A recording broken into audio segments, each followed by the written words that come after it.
Hey, it's Jazzy Jules. So today's another day. Today's Friday, August 8th, 2008, which is 888. A lot of people are making a big deal out of that. Today's the first day of the Olympics, the opening ceremonies, and I have not had the opportunity to watch the opening ceremonies yet, but I'm really looking forward to watching it this evening with my family. I'm actually getting ready to leave to go to Stockton in a bit.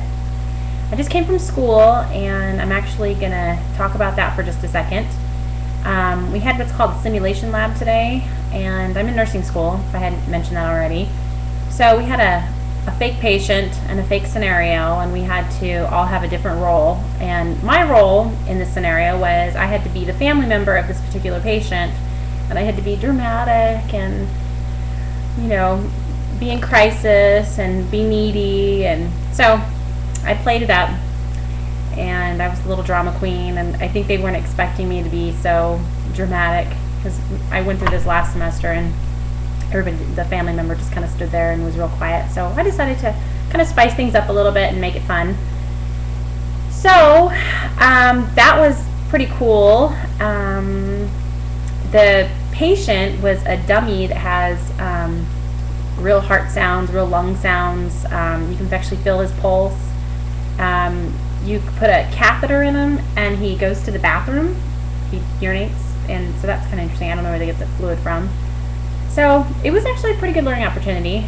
So we had a lot of fun. It started kind of late this morning. We all got there, and they were like, "Oh, it's going to be an hour late." The lady wasn't there, and so we weren't very happy about that. But we all ended on time, so it was perfect. Let's see. After I left there, I came home, and I've just been relaxing. I'm getting ready to go to Stockton and go visit my family. We're going to do kind of a little closing of my grandma's house, who just passed away in May. So we're going to do that. But I wanted to talk about waxing. One of the things that I do for a living is waxing, and I think that there's a big misconception out there about waxing and with hair removal. If it makes the hair grow back thicker, or if it makes it grow back finer and whatnot. If you don't already know, I actually have my own business. I've had my own business for 6 years. I do facials, waxing, and massage therapy. And I actually got voted top 5 best waxer in Sacramento for this year, or KCRATV. So I'm very proud of that. And I am also a spa consultant, so I help people when they're hiring employees, or help them set up their spas when they have questions on the spa side of things. And one of the biggest things that I do is waxing.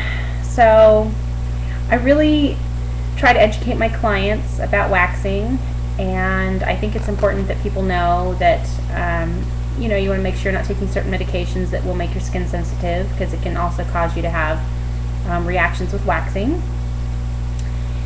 And I think it's important that people know that the hair needs to be long enough.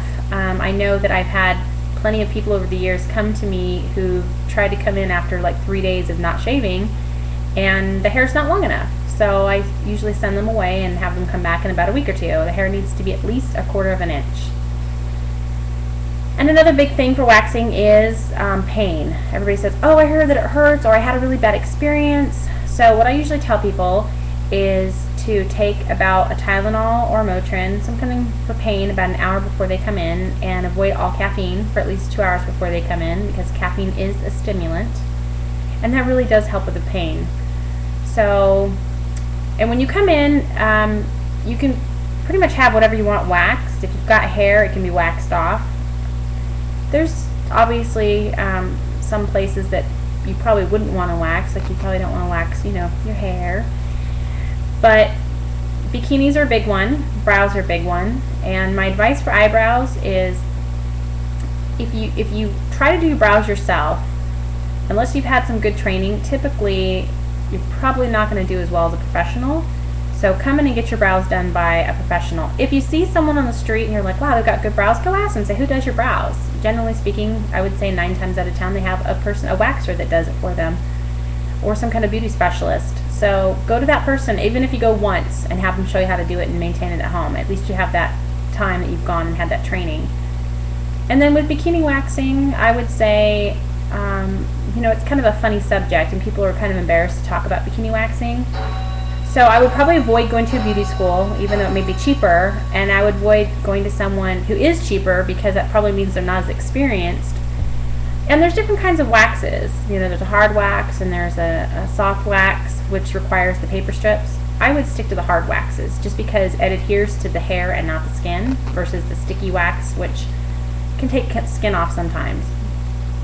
So I would ask somebody how long they've been doing it and what kind of training they had, how many people they usually wax in a day or in a month or whatever, just to kind of see how much experience they have and see if you're comfortable with that person. That's really important. So, all right, well, I think that's about it. And afterwards, you just want to make sure you wash up real good with soap and water. That way it will help your skin to get off all the excess oil and debris, and you don't get any clogged pores, which in turn can turn into ingrown hairs. So, I think that's about it. Oh, one more thing. You want to make sure that you exfoliate. So I would use I wouldn't use a loofah. The problem with loofahs is people don't disinfect them the way they should be. So bacteria can build up, and within 24 hours you've got a nasty little colonized bacteria on your loofah, and then you're just adding insult to injury. So what I would do is I would just use a body scrub of some kind. You can use it like 3-4 times a week.